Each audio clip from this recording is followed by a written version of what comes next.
2 more signings have been made. Thanks to everyone who said it was a lie when I brought it up last week. Today we'll be diving into the controversies surrounding these new signings along with the following news. Nedim Bajrami can become an Rangers fan favorite as he seals his Rangers transfer. Rangers set for a new Ianis Hagi agreement after transfer drama at Rangers. Rangers fan fury feared after Celtic loss in the wake of the transfer window. Never been this low. Kasanwirjo is what Rangers are looking for as he explains his best attributes. Rangers fail to sell an expensive ace who can't handle the physicality amid transfer interest. Before we get started, hit that like button if you think we're going to crush Celtic tomorrow and drop a comment saying, "We are the people." Alright, let's dive into the excitement surrounding Rangers' latest signing, Nedim Bajrami. Now listen closely because this could be one of those signings we'll all be talking about for a long time. So here's the deal. Nedim Bajrami, a 25-year-old playmaker from Albania, has finally made his way to Rangers, and trust me, the Rangers faithful have every reason to be buzzing about this one. According to Sergio Perini, a man who knows a thing or two about what it takes to make it at Rangers, Bajrami is set to become a crucial part of the squad. He's not just a player with potential. He's already proven himself on the big stage, both with Sassuolo in Serie A and the Albanian national team. Perini watched Bajrami in action last season and reckons the lad is exactly what Rangers need. He's versatile, having played as a left striker or out wide on the left of midfield, and at 25 years old, he's got that sweet mix of experience and energy. The fact that he's been pushing to join Rangers shows he's got the hunger to make an impact right from the off. Now let's manage our expectations here. We're not saying he's the next Paul Gascoigne or Brian Laudrup, those are some pretty big boots to fill. But what we are saying is that Bajrami has the skills to make things happen on the pitch. He's creative, he's got flair, and he knows how to score goals. More importantly, he's the kind of player who can get fans off their seats, and we all know how much we love that at Rangers. Bajrami could very well be the spark Rangers need to unlock defenses and bring some much-needed excitement to the games. And who knows, with his talent and determination, he might just write his name into Rangers folklore as a fan favorite. So, here's hoping Bajrami hits the ground running and helps take Felipe Clement's side to new heights this season. Let's give the lad a proper Rangers welcome and see what he can do. Our lad Ianis Hagi has had a bit of a roller coaster summer, hasn't he? After his loan stint at Deportivo Alaves, things weren't exactly looking rosy for him back at Rangers.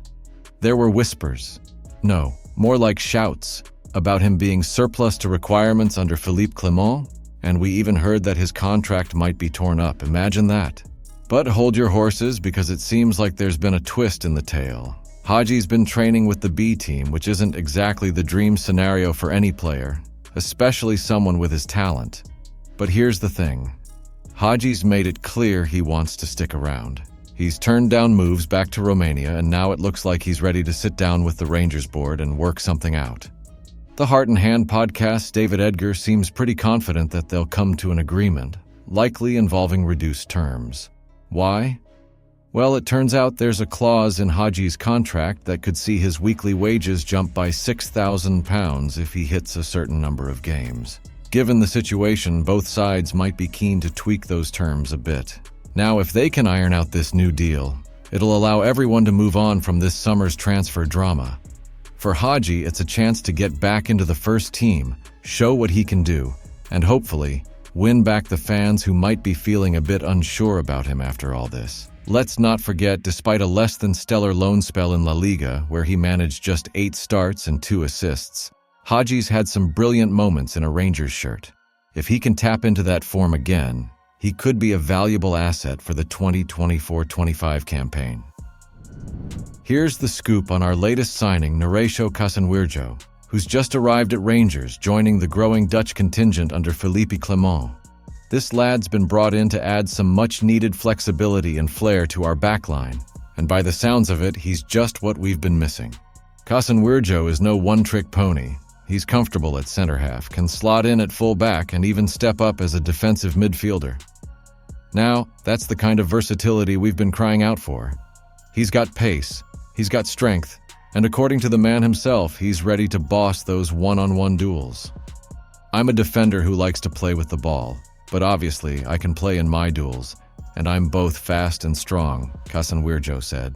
That's music to our ears, especially given how much Clement likes his players to be both creative and hardworking. And let's be honest, our new recruit's background in Dutch football, where possession is king, should fit in nicely with the style we're aiming for here at Rangers. Yes, he had some ups and downs at Feyenoord. Liverpool's Arne Slot reckoned he needed to sharpen up his concentration and decision-making, but this is a fresh start and Kasanwirjo seems up for the challenge. Speaking of Dutch imports, he's in good company. We've already got the likes of Robin Proper, Danilo, and Václav Cerny, all with Eredivisie experience, not to mention Cyril Dessers, who bagged the Golden Boot over there. And it's clear Clement's got a vision, with former PSV Eindhoven scout Niels Koppen helping to bring in the right talent. Kasanwirjo's buzzing to get going too. I'm very excited to join the club and play for the fans, he said. Everyone wants to play in Europe, and that was an extra step for me to join Rangers. I'm very excited because who wouldn't want to play in front of 51,000 people? I can't wait to meet them, and I will give my all. That's the spirit. And it's not just about the players' excitement. Clement himself is thrilled with the signing, stating, "We are thrilled to welcome Neresho to the football club, and we believe he will be a big asset to the team. He can play in a number of defensive positions and will be a good option for the squad with the domestic and European commitments we have this campaign." Another piece of the puzzle falls into place as we gear up for the season ahead. Let's see what this lad can do in a Rangers shirt. The situation with Rangers is as tense as a rubber band stretched to its limit, ready to snap at any moment. Barry Ferguson's got his finger on the pulse and he's worried, really worried, about what's going to happen if things go pear-shaped at Parkhead. Now, Ferguson's saying he's never seen the Rangers fans so down in the dumps. I mean, let's face it, the transfer window was supposed to bring in some hope, a bit of a boost, right? But instead, it's been a bit of a disaster, leaving us all feeling like we've been served a cold cup of tea. No sugar. And here we are, staring down the barrel of another old firm derby, wondering if it's going to be yet another day of misery. Clement's record against Brendan Rodgers. Well, let's not sugarcoat it. It's not great. 5 matches, no wins, ouch. And if he goes down again this weekend, well, the fans might just blow their tops. And who could blame them? The patience is wearing thinner than a pint of lager in a student pub. Clement was trying to work some magic in the transfer window, but it's like he was playing poker with a busted flush. Sure, we brought in Nedim Bajrami and got Neresho Kasanwirjo on loan. But let's be honest, the squad still feels like it's missing a few pieces. That late move for Southampton's Samuel Udozie? Yeah, it would have been nice. But it didn't happen, did it? And here's the kicker. Despite all the mess at Rangers, from playing away from Hampton to the drama with Todd Cantwell's transfer request, there's still this glimmer of hope that maybe, just maybe, we can pull off something special at Parkhead. But let's not kid ourselves. If we crumble, it's going to be chaos.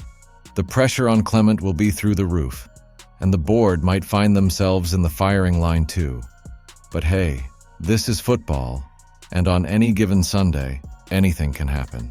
Maybe, just maybe, we'll see a bit of magic from the boys in blue. After all, this is Rangers, and if there's one thing we know, it's that we never give up without a fight. Here's the deal with Ridvan Yilmaz. It seems like Rangers might have dropped the ball by not cashing in on him over the summer. Our man Derek Ferguson isn't holding back.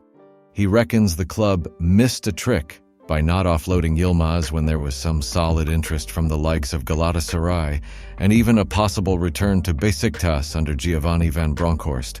But surprise, surprise, no deal happened. Now, what's the issue with Yilmaz? Well, the lad just doesn't seem to have the physical grit needed for Scottish football. Ferguson's had a good look at him over the past couple of years, and his take is pretty clear. Yilmaz isn't robust enough for our league. He's had a run of 90-minute games, and just as things seem to be looking up, boom, another injury. And here we are again, with Yilmaz sidelined for who knows how long. Ferguson even reckons he'd struggle down in England too, big time. The manager tried to stick with him, thinking a good preseason might sort his fitness out. But here we are, talking about another spell on the sidelines. It seems like Rangers might have been better off selling him while there was still interest from Turkey. But now we're stuck with him until January at least. We're talking about a player who cost around 4 million to 5 million pounds, and he's on decent wages. But if he keeps getting injured, shifting him is going to be a real challenge. And with Yilmaz out, Jefte has stepped up to provide cover, but the question remains: how much longer can Yilmaz stay in Glasgow if he can't shake off these injuries? It's a tough spot, and only time will tell what happens next. If you didn't catch the bombshells I dropped yesterday, I'll leave them here at the end for you.